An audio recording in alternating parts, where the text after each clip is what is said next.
Film की शुरुआत एक लिफ्ट के साथ होती है जिसमें काफ़ी सारा सामान पड़ा होता है। उसी सामान के बीच थॉमस नाम का एक आदमी जागता है। वह उस लिफ्ट के साथ बहुत तेज़ी से ऊपर की तरफ जा रहा होता है। उसे कुछ भी याद नहीं होता कि वो यहाँ तक कैसे पहुँचा और ये लिफ्ट कहाँ पे जा रही है। लिफ्ट जैसे ही ऊपर पहुँचते हैं तभी कोई बाहर से लिफ्ट का दरवाज़ा खोलता है और थॉमस देखता है कि बाहर उसके जैसे ही कई सारे लड़के खड़े हैं जो उसे घूर रहे होते हैं। तभी गैली नाम का एक लड़का लिफ्ट के अंदर आता है। थॉमस को देखकर वो उसे ग्रीनी कहकर बुलाता है। थॉमस लिफ्ट से बाहर निकलने से पहले ही पैनिक हो जाता है और तेज़ी से भागने लगता है, लेकिन थोड़ी देर में उसे पता चलता है कि भागने का कोई मतलब नहीं है, क्योंकि वो जहाँ पर है वो एक ग्लेड है, यानी एक ऐसी जगह जो चारों तरफ से बड़ी बड़ी दीवारों से घिरी हुई हो, जहाँ से निकलने का कोई रास्ता नहीं है। इसके बाद गैली उसे पकड़कर एक केज में बंद कर देता है और फिर उसका लीडर एल्बी उससे सवाल पूछने आता है। घबराया हुआ थॉमस उसे समझाता है कि उसे कुछ भी याद नहीं है, जिस पर एल्बी कहता है कि ये बिल्कुल नॉर्मल है। यहाँ किसी को भी अपनी पुरानी मेमोरीज याद नहीं रहती, बस नाम अक्सर 2 या 3 दिन में याद आ जाता है। अब तक थॉमस को भी अपना नाम याद नहीं है, पर आगे चलकर उसे याद आ जाएगा। फिर थॉमस एल्बी से वादा करता है कि वो दोबारा भागने की कोशिश नहीं करेगा। एल्बी उसे बाहर निकालकर पूरे इलाके का एक टूर करवाता है। वो बताता है कि ये सभी लड़कों का ग्रुप इसी छोटी सी ग्लेड में रहता है और सर्वाइवल के लिए जो भी काम चाहिए, जैसे हंटिंग, खाना उगाना, शेल्टर्स बनाना, वो सब खुद ही करते हैं। बाकी जो भी चीज़ें चाहिए होती है वो नीचे से इसी एलिवेटर से आती है, जिसे ये लोग द बॉक्स कहते हैं। बॉक्स में हर महीने नए सामान के साथ एक नया लड़का भी आता है जिसकी मेमोरी 0 होती है और उसे ग्रीनी कहा जाता है। किसी को नहीं पता कि उन्हें कौन बेचता है, सामान कौन देता है और वो सब यहाँ पर क्यों है। टूर के दौरान थॉमस दीवार पर बने एक क्रीपी से दरवाजे को नोटिस करता है। तब एल्बी उसे 3 रूल्स बताता है। सबसे पहले, एक दूसरे को हर्ट मत करना। दूसरा, सभी को अपने हिस्से का काम करना होगा। और तीसरा, उस दरवाजे के अंदर कभी मत जाना, वरना तुम जिंदा नहीं लौट पाओगे। बाद में एल्बी थॉमस को चक से मिलवाता है और वहाँ से चला जाता है। चक उसे बाकी की बातें बताने लगता है, पर थॉमस अभी भी उस दरवाजे को घूरता रहता है। तभी बैन और मिनो अचानक से उसी दरवाजे से बाहर आते हैं और थॉमस हैरान होकर कहता है कि उन्हें तो दरवाजे के अंदर जाने की इजाज़त है। चक समझाता है कि सिर्फ कुछ चुनिंदा लड़के ही दरवाजे के अंदर जा सकते हैं, क्योंकि वो रनर्स होते हैं, यानी वे लोग जो भागने में अच्छे होते हैं और अपनी इसी एबिलिटी का इस्तेमाल करके दरवाजे के उस पार जा सकते हैं। चक बताता है कि उस दरवाजे के पीछे एक बड़ा सा मेज़ है जिससे अब तक कोई पार नहीं कर सका है। यहाँ मेज़ का मतलब है भूल भुलैया। थॉमस उत्सुकता में दरवाजे के पास जाता है, लेकिन तभी गैली उसे धक्का देकर नीचे गिरा देता है। थॉमस जब इसका कारण पूछता है तब गैली उसे तीसरा रूल याद दिलाता है। इसी दौरान बाकी सारे लड़के भी वहाँ पर आ जाते हैं और उन्हें शांत कराने लगते हैं। तभी उनकी बातचीत रुक जाती है, क्योंकि अचानक पूरा मेज स्ट्रक्चर हिलने लगता है और रात होते ही वो बड़ा सा दरवाज़ा अपने आप बंद हो जाता है। उसी रात नए लड़के की आने की खुशी में सब लोग पार्टी करते हैं। न्यूट उसे समझाता है कि रनर्स हर सुबह मेज़ के अंदर जाते हैं ताकि उसका मैप बना सके और रात होने से पहले ही वापस आ जाते हैं। वो लोग 3 साल से एग्जिट ढूंढ रहे हैं, लेकिन अब तक उन्हें कुछ भी नहीं मिला। तभी मेज़ के अंदर से एक अजीब सी आवाज़ आती है और न्यूट बताता है कि मेज़ हर रात बदल जाता है। अगर रनर्स दरवाज़ा बंद होने से पहले बाहर ना आए तो उन्हें पूरी रात मेज़ के अंदर ही बितानी पड़ती है, और अब तक ऐसा कोई जिंदा नहीं बचा जिसने मेज़ के अंदर पूरी रात बिताई हो, क्योंकि अंदर ग्रेवर्स नाम के मॉन्स्टर्स होते हैं जो किसी को नहीं छोड़ते। अब थॉमस भी रनर बनना चाहता है, पर न्यूट उसे कहता है कि रनर चुने जाते हैं। फिर उस रात थॉमस सपना देखता है। वो किसी अजीब सी लैब से भाग रहा होता है और एक महिला की आवाज़ बार बार कहती है, विक्ट इज़ गुड। अगली सुबह एल्बी थॉमस को उसी दीवार के पास ले जाता है जहां सभी लड़कों ने अपना नाम लिखा है। थॉमस भी अपना नाम जोड़ता है, लेकिन ध्यान देता है कि कुछ नाम काटे हुए हैं क्योंकि वो लड़के मर चुके हैं। कुछ दिन वहां बिताने के बाद थॉमस बाकी लड़कों के साथ घुल मिल गया। वो उनके काम में भी हाथ बटाता है। इसी तरह एक दिन खेत में काम करते वक्त न्यूट ने थॉमस को खाद लाने के लिए जंगल में भेजा। थॉमस जब जंगल में खाद ढूंढने जा रहा था तभी कहीं से बैन नाम का एक लड़का उसके पीछे आकर खड़ा हो गया। बैन एक रनर था। वो गुस्से में बौखलाया हुआ थॉमस को घूरे जा रहा था। उसकी आंखें गहरी काली पड़ चुकी थी। अचानक उसने थॉमस पर हमला कर दिया। वो लगातार थॉमस से एक ही बात बोले जा रहा था कि ये सब थॉमस का क्या दरा है। ये कहता हुआ बेन थॉमस को मारने की कोशिश करने लगा, लेकिन समय रहते बाकी लड़के वहां पहुंच गए और उन्होंने बेन को धर दबोचा। उन्होंने जब बेन की टी शर्ट उठाई तो उन्होंने देखा कि बेन के पेट पर एक गहरा काला जख्म का निशान है। वो निशान ग्रीवर के डंक का था। उसे देखकर वे समझ चुके थे कि मेज में बेन का पाला ग्रीवर से पड़ा था और ग्रीवर ने ही उसे डंक मार दिया।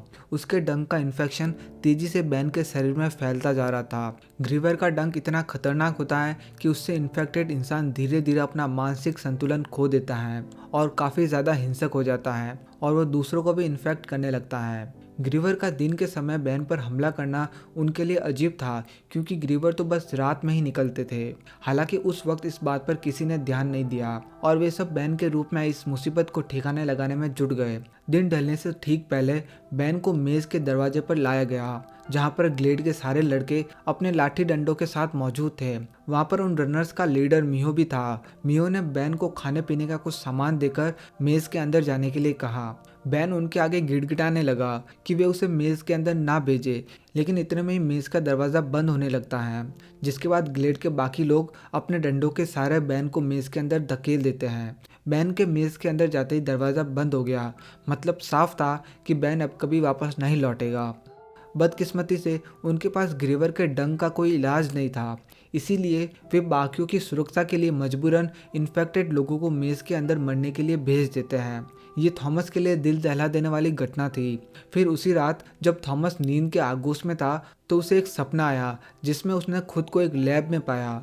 उसने सपने में एक लड़की को देखा और साथ ही उसने कुछ डॉक्टरों को भी देखा जो उसकी बॉडी को घेरे हुए थे। थॉमस अचानक सपने से जाग उठा। जागते ही उसने देखा कि सुबह मियो के साथ ग्लेड का लीडर एल्बी भी मेज के अंदर जा रहा था। कुछ देर बाद काम के दौरान थॉमस ने न्यूट से पूछा, एल्बी तो रनर नहीं है, फिर वो मेज के अंदर क्यों गया? इस पर न्यूट ने उसे बताया कि अब चीज़ें पहले से बदलने लगी हैं। बेन को दिन के समय ग्रीवर का डंक लगना कोई साधारण बात नहीं थी। एल्बी यही देखने गया है कि बेन को डंक आखिर कैसे लगा था। इसी तरह शाम हो गई। अब मेज का दरवाज़ा बंद होने में थोड़ा सा ही समय बचा था, लेकिन एल्बी और मियो अब तक नहीं लौटे थे। सारे लड़के दरवाजे के पास खड़े होकर उनका इंतज़ार कर रहे थे। तभी थॉमस ने कहा, हमें अंदर जाकर उन्हें ढूंढना चाहिए। इस पर गैली ने कहा, यह नियम के खिलाफ होगा। चाहे में से कोई बाहर आए या फिर ना आए, हम में से कोई भी अंदर नहीं जाएगा। इतने में ही मेज का दरवाज़ा बंद होने लगता है। तभी उन्हें मियो और एल्बी उनकी ओर भागते हुए नजर आते हैं। एल्बी बेहोश था और मियो अपनी पूरी ताकत से उसे खींचकर बाहर की ओर लाने की कोशिश कर रहा था, लेकिन जल्दी उसकी हिम्मत जवाब दे गई। अब दरवाज़ा बंद होने में बस चंद सेकंड बचे थे। तभी थॉमस बिना कुछ सोचे उनकी मदद के लिए मेज के अंदर घुस गया और इसी के साथ दरवाज़ा बंद हो गया। थॉमस जब एल्बी के पास गया तो देखा कि एल्बी डंक का शिकार हो चुका था। मियो ने उसे बताया कि डंक लगने के बाद एल्बी बेकाबू हो गया, इसलिए उसे एल्बी को मारकर बेहोश करना पड़ा। इन्हीं बातों के बीच उन्हें ग्रीवर के गुर्राने की आवाज़ सुनाई दी। उसे सुनकर वे एल्बी को लेकर वहां से भागने लगे, लेकिन वे बेहोश एल्बी को उठाकर ज़्यादा दूर तक नहीं भाग सके। इसलिए वे एल्बी की सुरक्षा के लिए उसे दीवार में लगी बेलों के सहारे दीवार के ऊपर लटकाने लगे। तभी एक दरवाजे के पीछे से निकलकर एक ग्रीवर उनकी ओर बढ़ने लगा। उसे देखकर मियो तो वहां से घबराकर भाग गया, लेकिन थॉमस ने भागने से पहले बेलों को किसी तरह तने से बांध दिया और ग्रीवर से छुपते छुपाते वहां से भाग गया। वो अभी थोड़ा दूर ही गया था कि तभी ऊपर से उसके कंधे पर कोई चिपचिपा तरल पदार्थ गिर गया। थॉमस ने जब ऊपर देखा तो ग्रीवर वहां पर लटका हुआ उस पर गुर्रा रहा था। ग्रीवर एक बायोमैकेनिकल जीव था, जिसके पैर तो मशीन थे पर उसका शरीर जीवित मांसपेशियों से बना था। अगले ही पल उस ग्रीवर ने थॉमस पर हमला कर दिया, लेकिन थॉमस किसी तरह उससे चकमा देकर वहां से भाग निकला। रास्ते में मियो उसे मिल गया। उसी पल मेज के वो रास्ते बदलने लगे। ये देखकर मियो जल्दी थॉमस को लेकर सुरक्षित रास्ते की ओर भागने लगा। आगे चलकर उस रास्ते की दीवार आपस में जुड़ने लगी। मियो तो उस रास्ते से बाहर निकल गया, लेकिन थॉमस वहीं रुककर उस ग्रीवर का ध्यान अपनी ओर खींचने लगा। वो उसे अपने पीछे भगाता हुआ मेज की उस जुड़ती हुई दीवार के बीच ले आया। थॉमस तो फुर्ती से उस दीवार को पार कर गया, लेकिन ग्रीवर का बड़ा शरीर दीवार के बीच पिचक गया। अगली सुबह जब मेज का दरवाज़ा खुला तो ग्लेड के बाकी सदस्य उन तीनों को मेज से जिंदा बाहर आते देखकर हैरान रह गए। मियो ने बाकियों को बताया कि कैसे उनका पाला एक ग्रीवर से पड़ा था, लेकिन थॉमस ने अपनी होशियारी से उसे मार दिया। ये जानकर सारे लड़के अचंभित रह गए। वहीं गैली थॉमस के नियम तोड़ने को लेकर उस पर भड़का हुआ था, लेकिन बाकी लड़कों की नज़र में थॉमस ने बहादुरी का काम किया था, जिसे देखते हुए सभी ने उसे रनर बनाने का फैसला किया। इन्हीं सब बातों के बीच उन्हें लिफ्ट के ऊपर आने की आवाज़ सुनाई देती है। ये सुनकर वे सभी हैरान रह जाते हैं, क्योंकि टाइमिंग के हिसाब से बॉक्स के आने में अभी वक्त था। वे सब लोग दौड़कर अंदर देखते हैं तो दंग रह जाते हैं। इस बार कोई भी सप्लाईज नहीं है, बल्कि एक बेहोश लड़की पड़ी है। थॉमस जब उसका चेहरा देखता है तो उसे याद आता है कि इसे तो उसने अपने सपने में देखा था। उसके हाथ में एक नोट मिलता है जिसमें लिखा था she is the last one ever, यानी कि ये आखिरी है। अचानक लड़की जागती है, थॉमस का नाम लेती है और फिर से बेहोश हो जाती है। वे उसे फौरन एक हर्ट में ले जाते हैं। थॉमस सबको समझाता है कि अब उन्हें पता है कि मेज़ के अंदर जिंदा कैसे राज आता है, तो वो चाहता है कि वे लोग वापस मेज़ के अंदर जाए और रास्ता ढूंढने की कोशिश करे। मियो 3 और रनर्स को भी राजी कर लेता है और वे सब मिलकर मेज़ के अंदर दौड़ पड़ते हैं। अंदर जाकर उन्हें वही ग्रीवर मिलता है जो दीवारों के बीच कुचलकर मर गया था। फिर पूरी टीम मिलकर ग्रीवर का एक मैकेनिकल पैर निकाल लेती है और उसके अंदर से एक अजीब सा बीपिंग डिवाइस मिलता है, जिसे वो ग्लेड में वापस ले आते हैं। उस डिवाइस को ध्यान से देखने पर उस पर VCKD लिखा हुआ मिलता है। यही लेटर्स उनके सप्लाईज पर भी होते हैं। सब लोग समझ जाते हैं कि जिन्होंने उन्हें यहाँ पर भेजा है उसी ने ग्रीवर्स को भी बनाया है। इसके बाद मियो उसे एक हट में ले जाता है, जहाँ वो अपने सारे मैप्स और मेज का पूरा मॉडल रखता है। वो बताता है कि उसने मेज के हर वेरिएशन को मैप कर लिया है और अब देखने लायक कुछ भी नहीं बचा, यानी कि इस मेज का कोई भी एग्जिट नहीं है और वो चारों तरफ से बंद है। लेकिन अब उनके पास ये डिवाइस है। वो सोचता है कि शायद मेज के आउटर सेक्शंस में उनका चांस बेहतर होगा। मेज हर रात बदलता है और एक नया सेक्शन खुलता है और वो सेक्शन हमेशा 1 से 8 के सेम ऑर्डर में खुलते हैं। ग्रीवर वाले डिवाइस पर 7 लिखा था। ये देखकर सब मान लेते हैं कि ग्रीवर इसी सेक्शन से आते हैं। उसी समय वो लड़की जाग जाती है और सीधा वॉच टावर पर चढ़कर छुप जाती है। वो नीचे आने से मना कर देती है और चीज़ें फेंक कर सबको दूर रखती हैं, लेकिन जैसे ही थॉमस को देखती है वो शांत हो जाती है। थॉमस ऊपर चढ़ता है तो वो लड़की हाथ में चाकू पकड़कर खड़ी होती है। उसे अपने नाम के अलावा कुछ भी याद नहीं होता।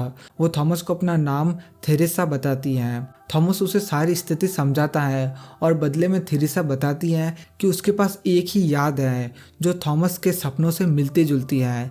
थेरेसा ये भी दिखाती है कि उसकी पॉकेट में 2 ट्यूब्स हैं, नीले लिक्विड वाली, जिन पर WCKD लिखा है। तभी थॉमस को समझ आता है कि WCKD दरअसल विक्ड है, क्योंकि उसे अपने सपनों में आवाज़ आती थी विक्ड इज़ गुड। थॉमस सोचता है कि ये ब्लू सीरम एल्बी को इंजेक्ट कर देना चाहिए।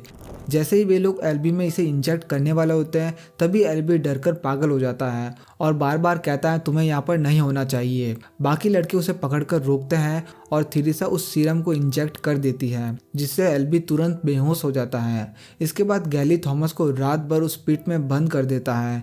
थोड़ी देर बाद चक चोरी छुपे वहाँ पर आता है और थॉमस को खाना देता है।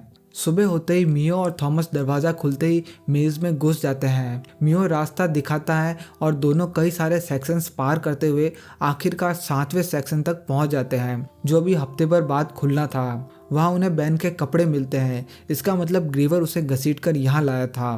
तभी डिवाइस अजीब सी आवाज़ करने लगता है और थॉमस समझ जाता है कि ये उसे रास्ता दिखा रहा है। जिस दिशा में आवाज़ तेज़ होती है वो उसी तरफ बढ़ते जाते हैं। थोड़ी देर बाद वो एक ऐसी जगह पहुंचते हैं जिसे मियो ने भी अभी तक नहीं देखा था। एक लंबा सा पुल, नीचे गहरी खाई और सामने एक दीवार। उस दीवार को छूते ही डिवाइस एक्टिवेट हो जाता है और एक हिडन दरवाज़ा खुल जाता है। अंदर एक लंबी सुरंग होती है जो ग्रीवर के चिपचिपे ग्लू से भरी हुई होती है। अचानक एक तेज लाइट उन्हें स्कैन करती है और अलार्म बजने लगता है और सुरंग अपने आप बंद होना शुरू हो जाती है। मियो और थॉमस बिना समय गवाए दौड़ना शुरू कर देते हैं। उसके बाद जैसे ही वो सेक्शन 7 से बाहर आने वाले होते हैं, ज़मीन अचानक फट जाती है और दीवार का एक बड़ा हिस्सा गिरने लगता है। उससे बचकर वे अपनी पूरी स्पीड से भाग रहे होते हैं और मेज चारों तरफ से बदलता जा रहा होता है। मूविंग दीवारों और कई सारे ट्रैप्स को डॉज करते हुए आखिर में उन्हें मजबूरी में बंद होती दीवार के बीच से रेंग कर निकलना पड़ता है और वो लोग बिल्कुल आखिरी सेकंड पर बचकर बाहर आ जाते हैं। और कुछ देर बाद थॉमस और मियो वापस ग्लैड पहुंचते हैं और सबको बताते हैं कि उन्हें एग्जिट मिल गया है। लेकिन गैली टेंशन में है, उसे लगता है कि ये किसी तरह का ट्रैप भी हो सकता है। सबकी बहस चली रही होती है कि तभी थ्रिसा आकर बताती है कि एल्बी होश में आ गया है। सब लोग जाकर देखते हैं और एल्बी कहता है कि हम बाहर नहीं जा सकते। उसे सब याद आ गया होता है। वो थॉमस को देखकर कहता है कि थॉमस हमेशा से उसका फेवरेट था और उससे पूछता है कि तुम्हें यहाँ भेजने की क्या ज़रूरत थी। इसी बीच उन्हें एक और शॉक मिलता है। मेज का दरवाज़ा आज बंद नहीं हुआ, उल्टा 3 नए दरवाजे खुल जाते हैं। थॉमस कोई प्लान बनाने की कोशिश करता पर उसके पास इतना टाइम नहीं होता क्योंकि ग्रीवर्स मेज से बाहर आने लगते हैं। सब लड़के डरकर जंगल की तरफ भागने लगते हैं और पीछे से कुछ लड़कों को ग्रीवर्स मारते जा रहे थे। कुछ लड़के जिनमें गैली भी शामिल था बॉक्स में छुपकर उसे बंद कर लेते हैं। एक लड़का बाहर से हेल्प मांगता है तो ग्रीवर उसे भी सुनकर उठा ले जाता है। थॉमस भी तुरंत सभी को लेकर काउंसिल हॉल में छुप गया, लेकिन जल्दी ही एक ग्रीवर ने उसे ढूंढ लिया। उस ग्रीवर ने चक को अपने शिकंजे में कस लिया और उस पर अपनी मशीनी डंक से हमला करने ही वाला था कि तभी एल्बी ने चाकू मारकर उसका डंक तोड़ डाला, जिससे ग्रीवर ने चक को छोड़ दिया। लेकिन उस ग्रीवर ने एल्बी पर हमला कर दिया और उसे लेकर भाग गया। उसके जाते ही जब वे सब बाहर आए तो देखा कि सभी ग्रीवर वहां से जा चुके थे, लेकिन उनके ज्यादातर साथियों को ग्रीवर ने मार दिया था। इतने में ही गैली गुस्से में वहां आया और थॉमस को एक मुक्का मार दिया। उसने थॉमस को चिल्लाकर कहा, तुम्हारे यहाँ आने के बाद ही ग्लैड में मुसीबतों का सिलसिला शुरू हुआ है। अब तो एल्बी ने भी बोल दिया कि तुम उन लोगों के साथ मिले हुए हो जिन्होंने हमें यहाँ पर कैद कर रखा है।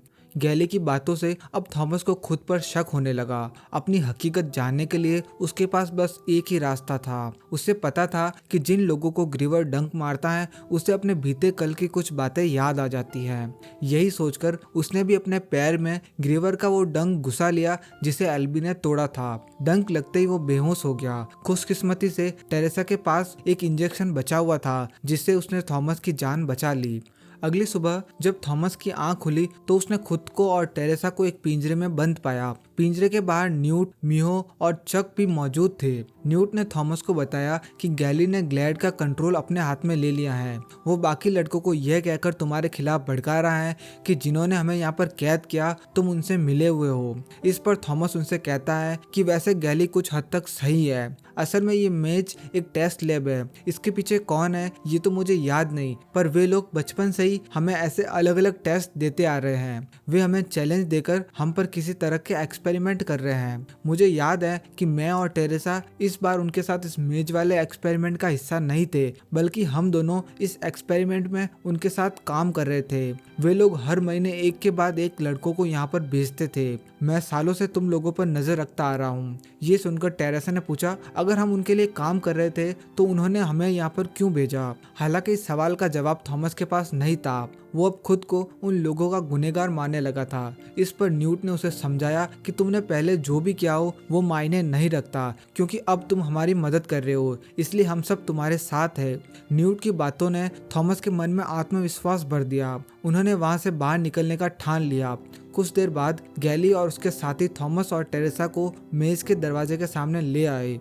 गैली दरवाजे पर से अपने साथियों के नाम काट रहा होता है। कुछ लड़के थॉमस को मेज में धकेलने से हिचकते हैं क्योंकि उन्हें लगता है कि थॉमस सच में एग्जिट जानता होगा। थॉमस इस कंफ्यूजन का फायदा उठाता है। मीनो अपनी ब्लेड से गैली को रोके रखता है और थॉमस अनाउंस करता है कि वो अपनी छोटी टीम लेकर मेज में जा रहा है और जो चाहे उनके साथ आ सकता है।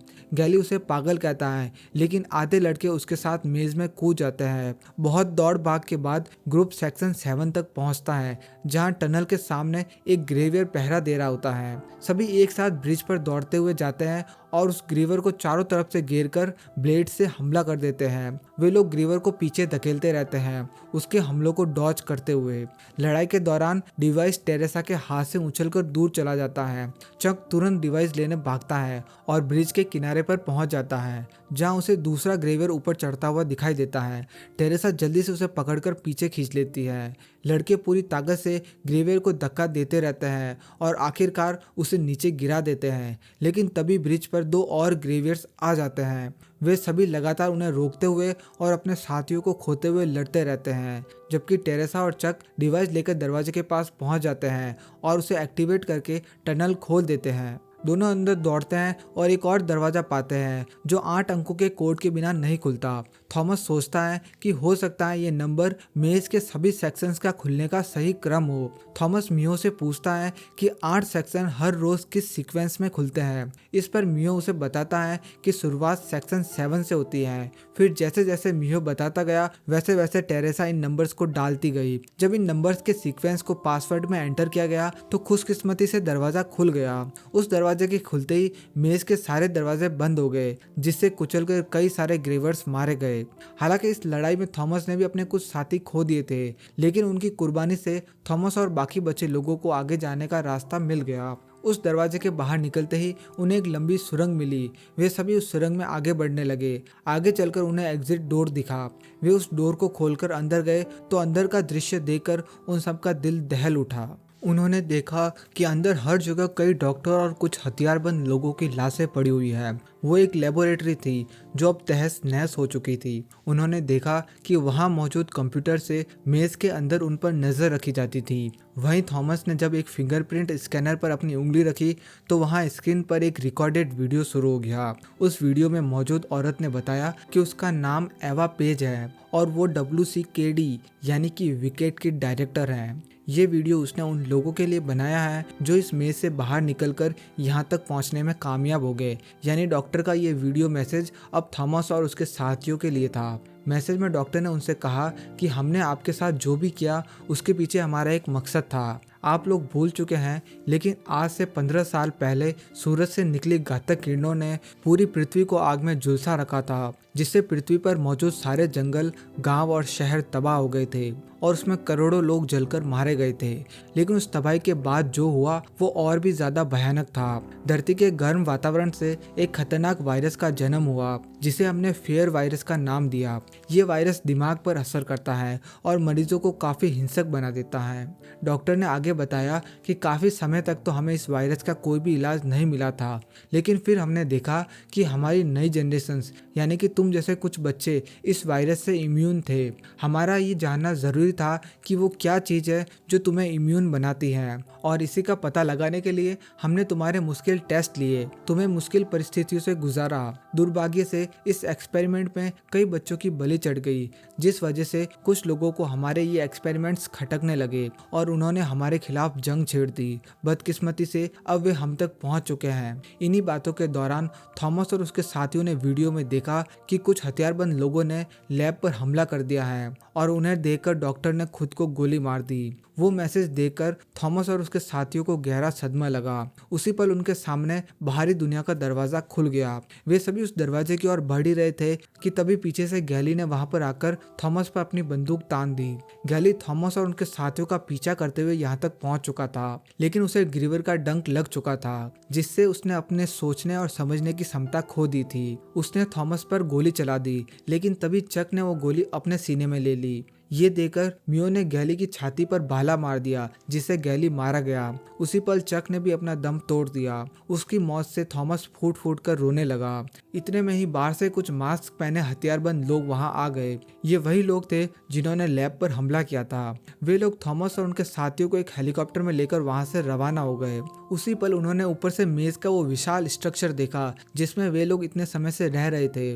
तभी उनमें से एक नकाबपोश ने अपना नकाब उतारा और उनसे कहा कि घबराओ मत, अब तुम सब लोग सुरक्षित हो। इसी के साथ वे लोग आगे बढ़ गए, जहां उन्होंने बाहरी दुनिया का दिल दहला देने वाला मंजर देखा।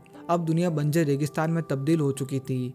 उनके वहां से जाते ही लेबोरेटरी में डॉक्टर एवा उठकर अपने जख्म साफ करती हुई दिखाई देती है। दरअसल लेबोरेटरी में हमलावरों का आना और डॉक्टर को मारना वो सब विकेट की एक चाल थी। डॉक्टर एवा ने वहां मौजूद लोगों से कहा कि थॉमस और उसके साथी हमारे जाल में फंस चुके हैं। मेज का पहला ट्रायल तो सफल हुआ, अब बारी है उन्हें फेज 2 में भेजने की। डॉक्टर के इस षड्यंत्र से बेखबर थॉमस और उसके साथी अनजाने में एक और नई मुसीबत की ओर बढ़ रहे थे।